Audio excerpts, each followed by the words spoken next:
बर्तमान जैसे आम सेक्रेटरी आपको पूरा विस्तृत रूप से जनइले कि आमर मकसद कौन होम ये कर कौन हो जो रागोत्सव प्रति वर्ष आम यहाँ कंडक्ट करूँ आ 2 दिन रु 3 दिनिया प्रोग्राम गोटे हुए जो थी कि आम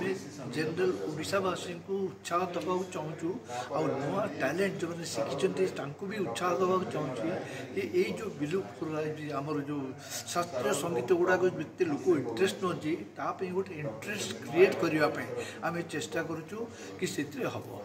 लगी अपार्ट फ्रॉम एनुअल फंक्शन आम प्रति मसरे गोटे फंक्शन करुचु जो थी कि जो मैंने प्रतिभाशाली आ जो मैंने कि नुआ आसी शिखी ओडावासी ओडा बाहर भी डाकी आनी आम करुचु आम ये वृत्ति हिसाब से किसी टंका हिसाब से लोक उत्साह दौचु मंथली इयरली गोटे थर कंपिटिशन होती से कंपिटिशन स्पेशली स्कूल कॉलेज जो मैंने बाहर से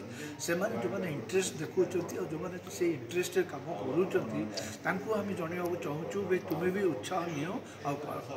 आज जो मीटिंग आम समस्त कले प्राइमरीली आपण जरिया क्योंकि आपण होती जो स्पोक्समैन खबर कागज TV video news channel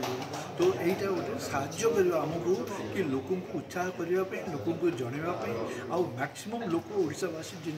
interest नहीं।